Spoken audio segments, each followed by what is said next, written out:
semua, welcome to Hat-Trick Alpha Omega Church. Kita harap kalian tidak merasa canggung dengan cara kita mengangkat tangan, melompat, menyanyi, atau mendengar bahasa-bahasa yang mungkin asing bagi teman-teman. Karena kami percaya bahwa lagu dapat membagikan iman dan itu merupakan ekspresi kita mengasihi Tuhan. Alpha Omega Church adalah tempat orang yang tidak sempurna. Jadi kalau di antara kalian ada yang punya kawan atau keluarga yang tidak sempurna, kalian bisa ajak mereka untuk bersama-sama terhubung lewat ibadah online ataupun hadir di ibadah onsite. Di Alpha Omega Church kita berusaha membangun suasana yang antusias dan semarak dalam setiap ibadah, baik onsite maupun online, sehingga kita sangat mengajak teman-teman untuk berpartisipasi dan responsif dalam ibadah ini. Feel free untuk ikut bertepuk tangan, mengangkat tangan, tersenyum, dan menikmati apa yang sedang berlangsung. Berikut ini ada informasi yang baik untuk kita perhatikan. Hat-Trick Special Worship Night Rise akan ada di hari Sabtu tanggal 9 November 2024 jam 6 di AOC DKT. Catat di kalender kalian ya. Pastikan kalian datang dan ajak kawan-kawan. Kita mau worship bersama-sama, saling mendoakan satu dengan yang lain, dan seru-seruan bersama. It will be powerful. Itu aja pengumuman yang bisa aku sampaikan. Enjoy the rest of the service. God bless you.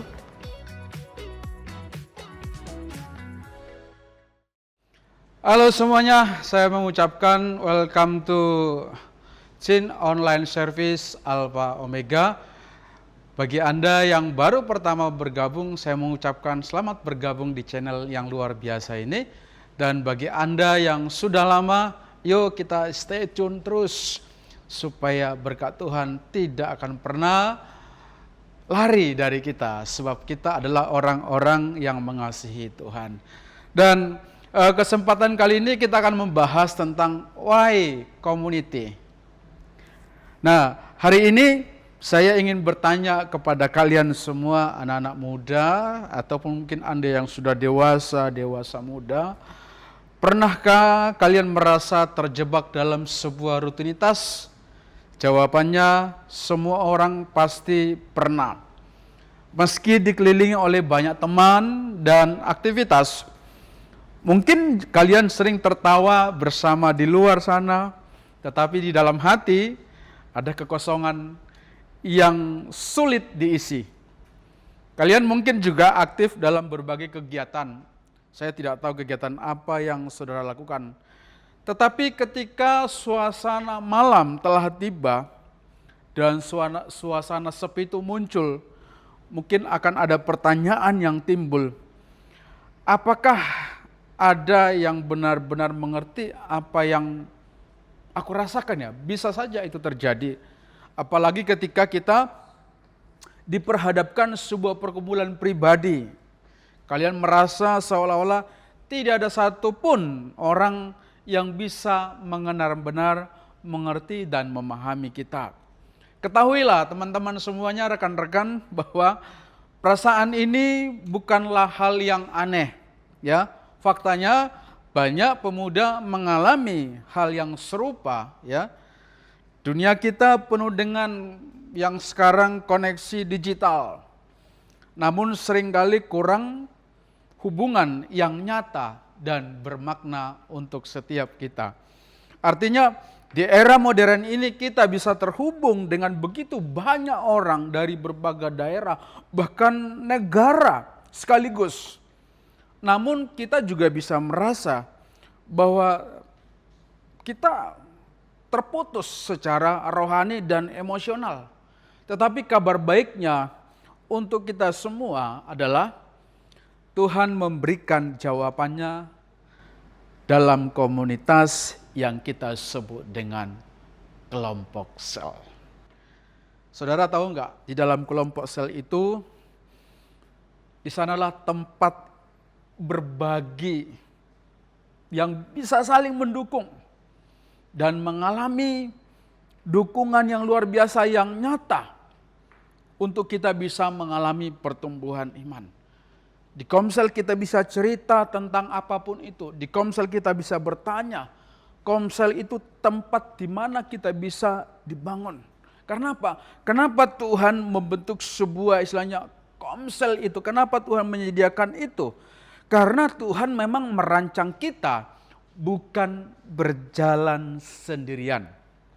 Ya, sejak zaman gereja mula-mula, umat Tuhan itu sudah berkumpul yang disebut dengan kelompok kecil dalam kelompok kecil itu, di sana saling mendukung, berdoa bersama, dan belajar firman Tuhan untuk bisa punya hubungan intim dengan Tuhan. Kadang-kadang kita merasa kekosongan, karena memang kita tidak bisa hidup sendiri. Kita perlu tergabung dalam sebuah komunitas yang sehat. Supaya kekosongan itu dalam hati kita secara rohani tidak ada lagi ruang. Sehingga kita bisa mengalami kasih karunia Tuhan. Dan hari ini saya ingin mengajak kita semua merenungkan sebuah pertanyaan penting.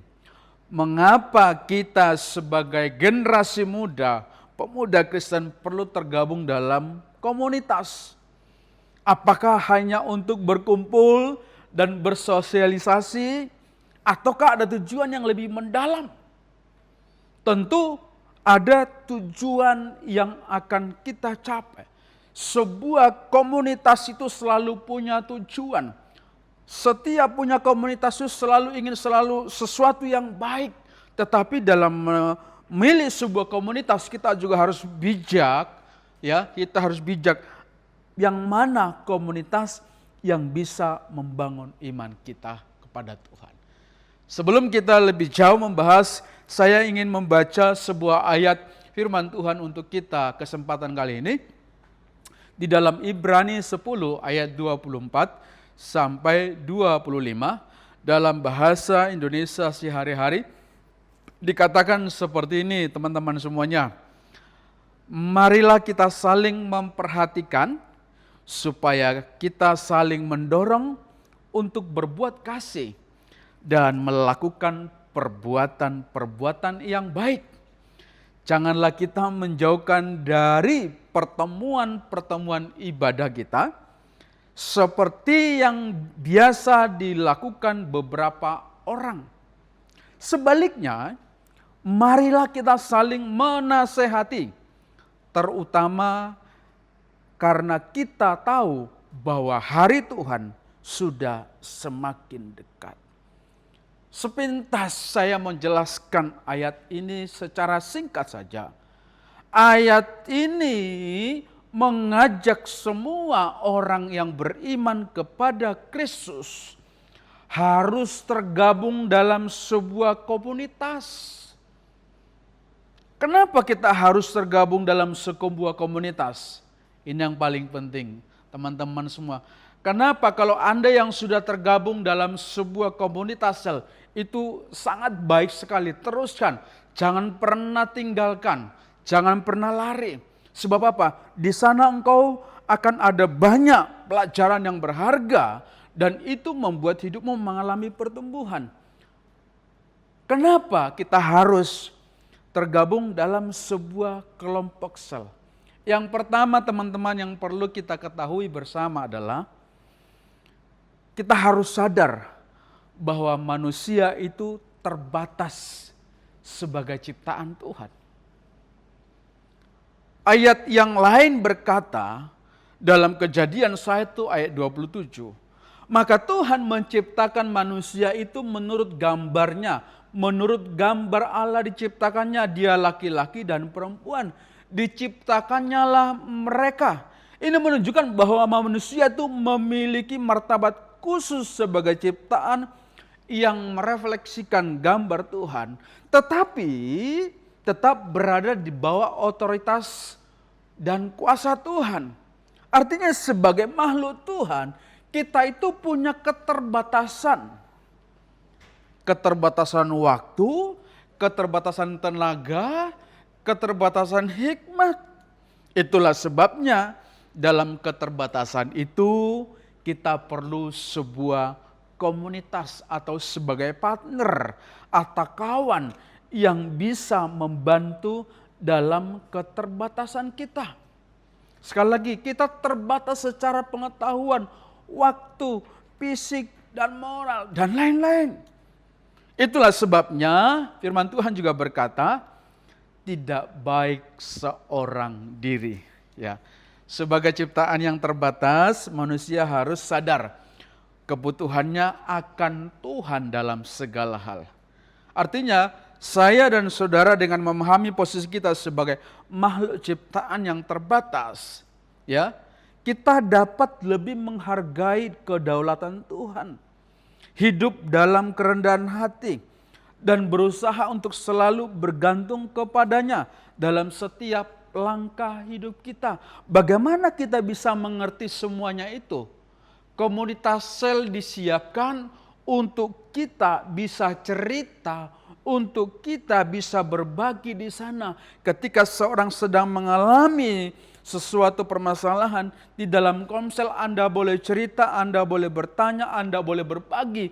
Itu juga bisa menjadi berkat. Oleh sebab itu, pertanyaan yang gampang untuk kita jawab pada sore hari ini atau malam atau siang, kapanpun Anda sedang melihat channel ini. Kenapa kita harus tergabung dalam sebuah komunitas? Ya memang manusia itu terbatas. Dalam keterbatasan kita membutuhkan pertolongan sahabat-sahabat, saudara seiman kita untuk kita bisa bertumbuh di dalam kasih Kristus. So, sekali lagi jangan tinggalkan komsel, jangan lari. Bergabunglah terus bersama dengan teman-teman semua supaya kita bisa bertumbuh. Yang kedua, kenapa saya dan saudara harus bergabung dalam sebuah komunitas? Karena apa? Manusia itu makhluk sosial, perlu interaksi. Interaksi itu artinya apa? Kita tidak akan bisa berinteraksi tanpa ada lawan bicara. Nah oleh sebab itu manusia itu perlu interaksi. Ingat gak waktu COVID 2 tahun atau 3 tahun yang lalu, kita untuk berjabat tangan, bertemu dengan saudara sekalipun kita dilarang semua pakai masker.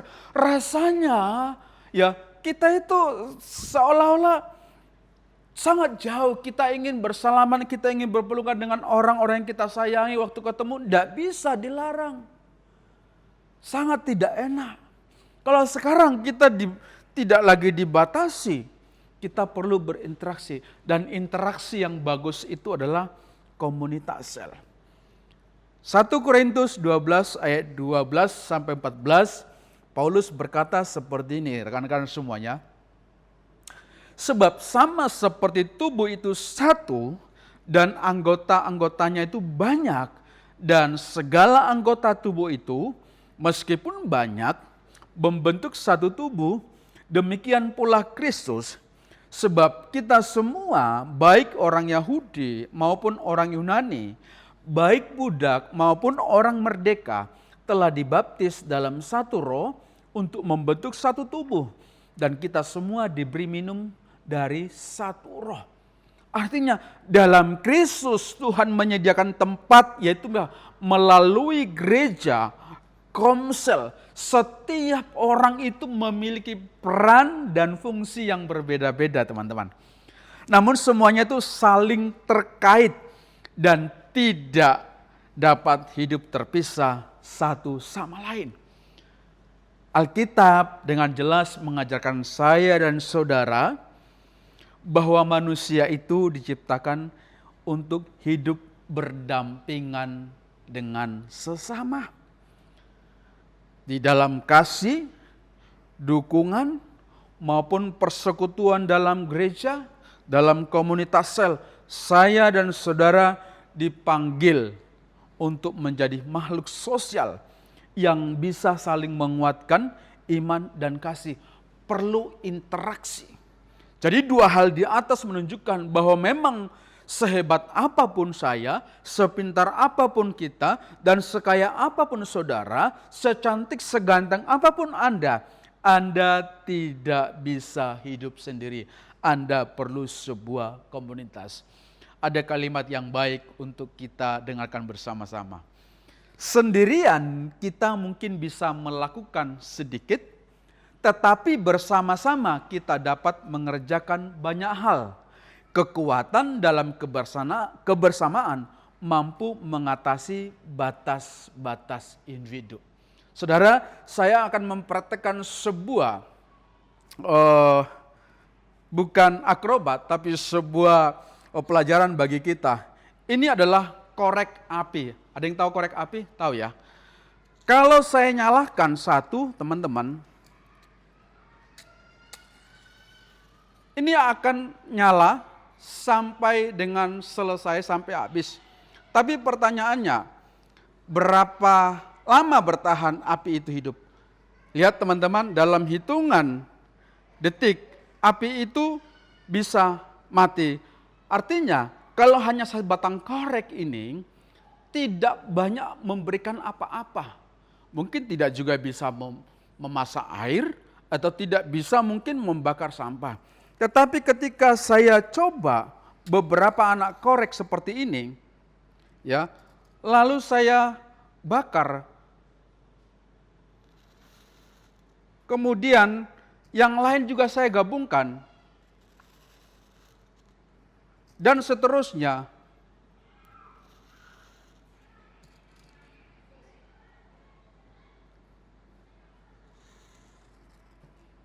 Dan kalau saya bakar semuanya ini,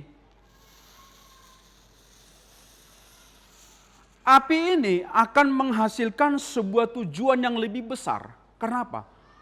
Ini bukan hanya bisa menerangi orang, tetapi ketika digabungkan adalah karena mereka tujuan yang sama untuk menerangkan.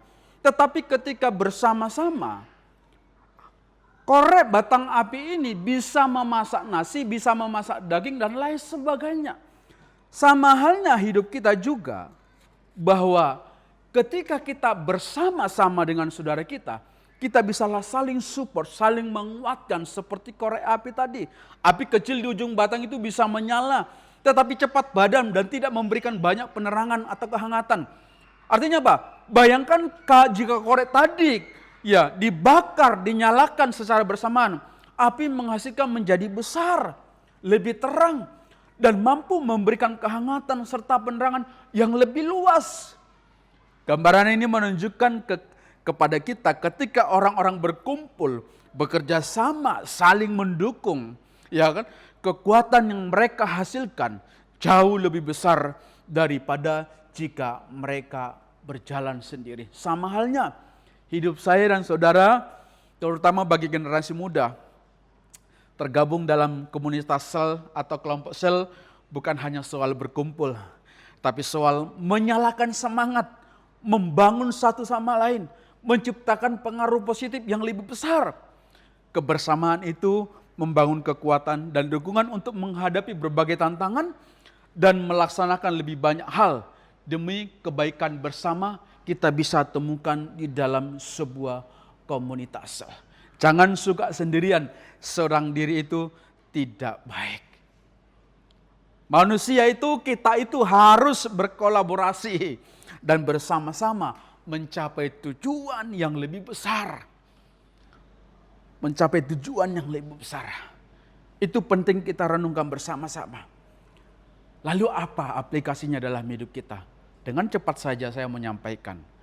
Ketika kita terbiasa tergabung dalam sebuah komunitas sel sejak masa muda kita, generasi muda akan membentuk sebuah kebiasaan secara rutin untuk suka melakukan hal-hal yang positif. Hal yang positif apa? Baca firman Tuhan, menjadi makanan favorit. Berdoa itu kamu anggap sebagai napas kehidupan. Bersakti tentang kebaikan Tuhan, itu menjadi gaya tampil hidup kita.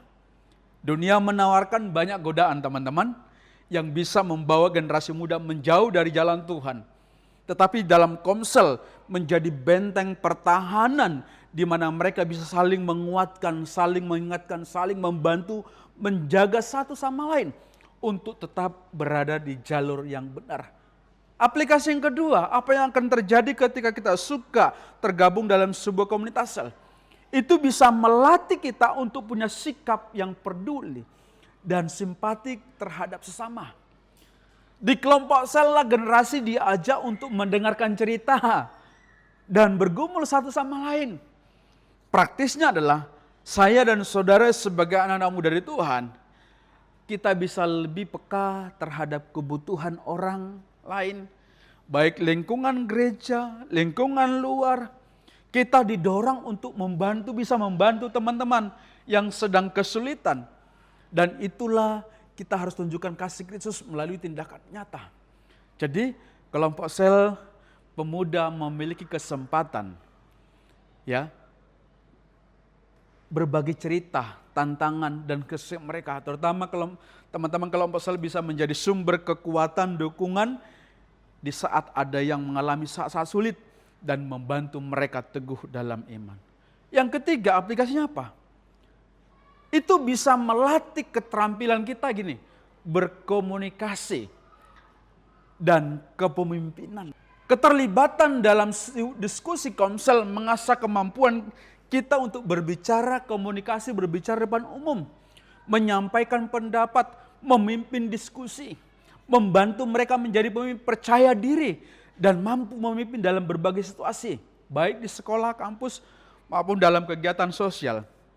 Di sisi lain juga, kelompok sel itu membantu generasi untuk mengembangkan keterampilan bagaimana berbicara yang baik, bagaimana seperti apa orang empati.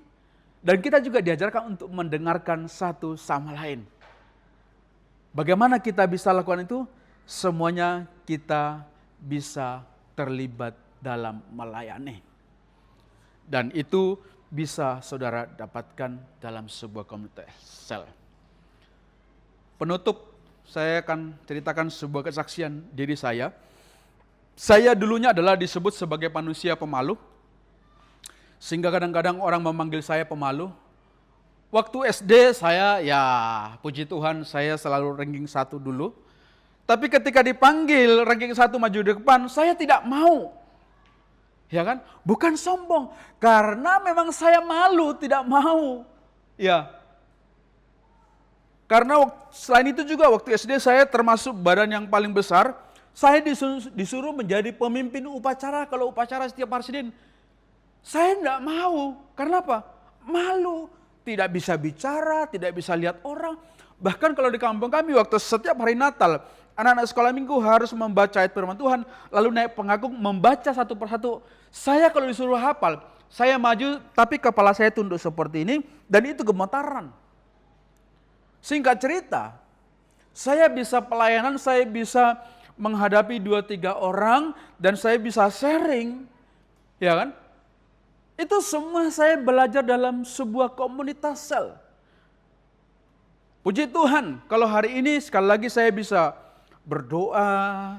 Dulu saya pernah pimpin pujian, bahkan sekarang saya bisa belajar sharing firman Tuhan dan pelayanan yang lainnya.